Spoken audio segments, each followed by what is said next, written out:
Et salut à tous, c'est Magic Nonok et comme prévu, on va ouvrir aujourd'hui le deuxième deck de Planeswalker Dominaria, celui dédié à Chandra. Le voici avec la carte foil de Chandra, la Planeswalker de ce petit deck. Donc on va retrouver à peu près le même contenu que pour Teferi, donc une boîte de deck, les 60 cartes du deck, deux boosters, le petit feuillet et la fiche de référence rapide Magic. Et bien sans plus attendre, on va pas faire durer le suspense, on va s'ouvrir comme ça notre deck et on va découvrir ensemble de quoi il est composé. Et on va commencer par découvrir cette carte magnifique, Chandra, la pyromancienne audacieuse, un Planeswalker qui arrive pour 6 mana en rouge avec 5 marqueurs loyauté. Et donc, qu'est-ce qu'elle fait cette petite Chandra? Eh bien, pour son +1 marqueur, on ajoute 2 mana de la couleur rouge et elle inflige 2 blessures aux joueurs ciblés. Donc c'est pas mal déjà pour un marqueur en plus, loyauté. Son -3, elle inflige 3 blessures à une cible, créature ou planeswalker. Ok, donc de la gestion de board adverse. Et enfin, son -7, son ultime. Chandra inflige 10 blessures à un joueur ciblé et à chaque créature et planeswalker qui contrôle. Donc là, c'est carrément la folie, elle rase tout en face. Et en plus, 10 blessures directement au joueur, autant dire que ça fait mal. Et le -7, il arrive très rapidement. Il suffit de faire le +1 à son arrivée, au tour suivant encore +1, comme ça on inflige déjà 4 blessures. Donc l'adversaire peut être potentiellement à 16 si on ne lui a pas encore infligé de blessure. Et au troisième tour, on fait -7, donc il se retrouve plus qu'à 6 points, 6 points de vie. Donc autant dire que c'est très très efficace. Donc elle est bien cool cette Chandra. Et maintenant le contenu de cette petite boîte. On retrouve nos deux boosters Dominaria. Hop. Le petit feuillet. La petite illustration là, on peut voir que Chandra elle envoie tout feu tout flamme, on peut le dire. Et maintenant le contenu. Alors, qu'est-ce qu'on a dans ce deck de 60 cartes? Pour commencer, un rituel rare, donc pour 5. Le surgissement de Chandra inflige 4 blessures à une cible, joueur ou planeswalker. Cherchez dans votre bibliothèque et ou votre cimetière une carte appelée Chandra pyromancienne audacieuse. Révélez-la et mettez-la dans votre main. Si vous cherchez dans votre bibliothèque de cette manière, mélangez-la. Donc tout simplement, c'est la carte qui va nous permettre d'aller chercher notre planeswalker dans notre bibliothèque, comme on a pu le voir avec la petite clérique dans le deck de Teferi qui permet d'aller récupérer le planeswalker. Et on l'a en 2 exemplaires. Donc on inflige 4 blessures et on va chercher Chandra pour en infliger encore plus par la suite. Sympathique. Ensuite, une créature c'est une légendaire, elfe 1-1 pour 3. Donc elle s'appelle Marwyn la nourricière, et donc à chaque fois qu'un autre elfe arrive sur le champ de bataille, on met un marqueur +1/+1 sur Marwyn, et on peut l'engager pour ajouter une quantité de mana verte égale à la force de Marwyn. Donc on va retrouver différents elfes dans le deck de Chandra qui vont nous permettre tout simplement d'accélérer la génération de mana pour ensuite poser des grosses créatures. On retrouve un lotus doré, donc pour 5 on ajoute 3 manas d'une seule couleur à notre choix, un artefact. Ensuite de nouveau un elfe, donc tout simplement l'elfe de Lionowar, donc pour 1 1 quand on l'engage on produit un mana vert, et on le retrouve en 2 exemplaires. Chroniqueuse, alors Gituk, si ça se prononce comme ça, donc un humain et sorcier pour 2, une 1-3 et un coup de kick pour 4. Et quand elle arrive en jeu sur le champ de bataille, si on l'a kické, on renvoie une carte d'éphémère ou du rituel depuis notre cimetière dans notre main. Donc très utile puisque dans les sorts de rituel ou d'éphémère, on va pouvoir les utiliser pour gérer le board adverse ou carrément pour infliger des blessures à notre adversaire. En un exemplaire. De nouveau, un petit elfe 0,2 pour 2. Donc quand on l'engage, on peut produire un mana vert, ou bien 2 mana verts seulement pour lancer les sorts kickés. Voilà, et on le retrouve en 3 exemplaires. Une créature rouge pour 3, une 3-1 qui a tout simplement la célérité. Donc quand on la pose, on peut attaquer directement avec. On le retrouve en 4 exemplaires. Donc là, on cherche à infliger directement des points de dégâts à notre adversaire. Cette fois-ci, une créature centaure et druide, une 2-3 pour 3 avec un coup de kick de 5. Et quand il arrive sur le champ de bataille, si on a payé son coup de kick, on gagne tout simplement 10 points de vie en un exemplaire. Cette fois-ci, le chien carpluséant. Donc une 3-3 pour 4. Et à chaque fois que le chien attaque, si on contrôle Chandra, eh ben, il inflige 2 points de dégâts à n'importe quelle cible. Donc on va pouvoir gérer un petit peu le board adverse si Chandra est sur le champ de bataille, bien évidemment. Le protecteur de Gaïa, un élémental 4-2 pour 4, et il doit être bloqué si possible. D'accord. Donc le but c'est de détruire les créatures adverses puisqu'il doit être bloqué.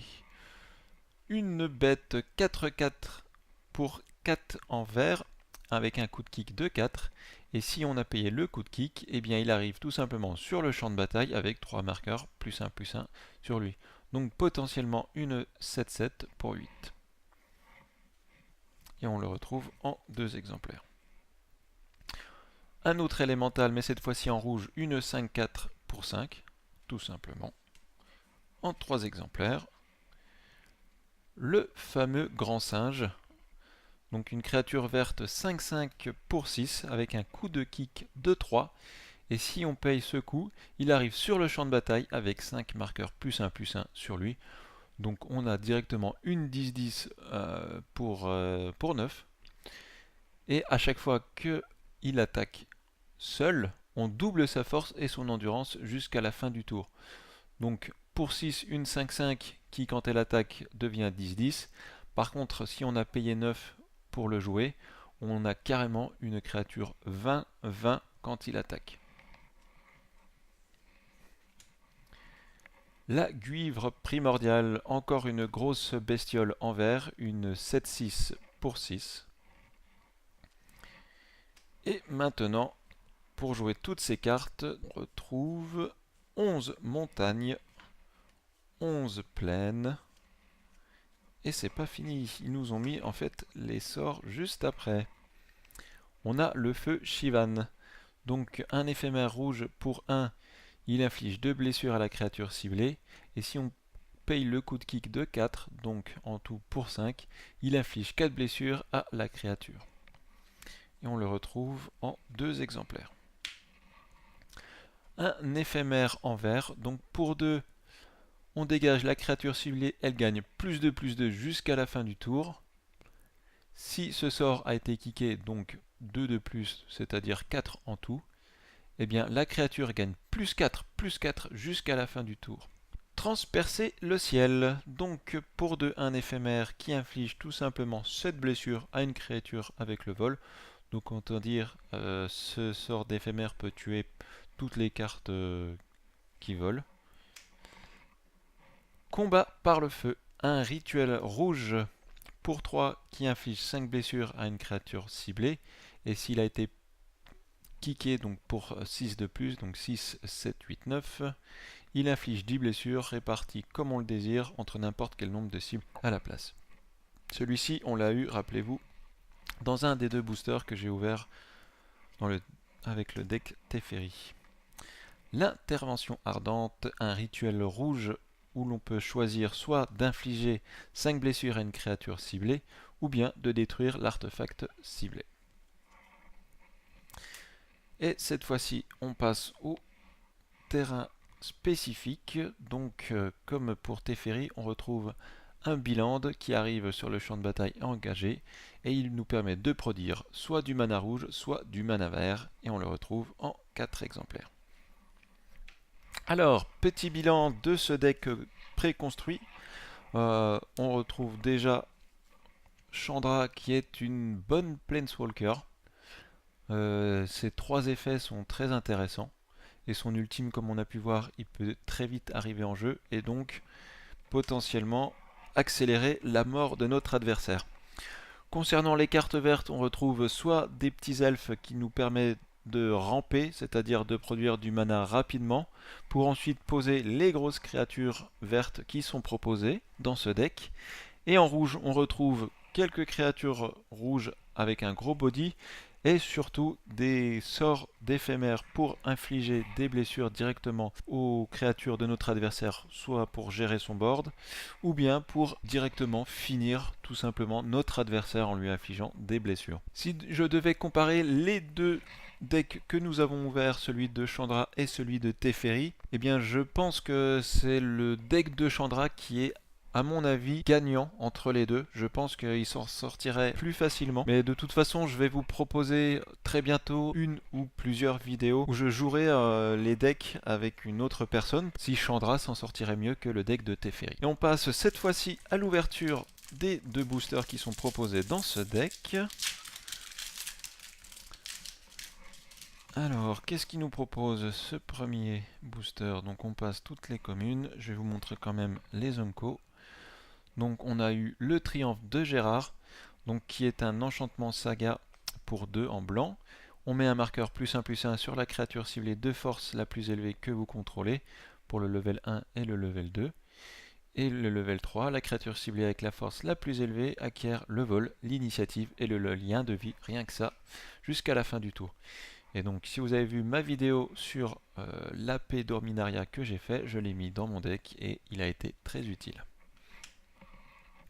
Le fantôme persistant. Donc comme son nom l'indique, vous allez voir qu'il va être potentiellement rejouable depuis notre cimetière.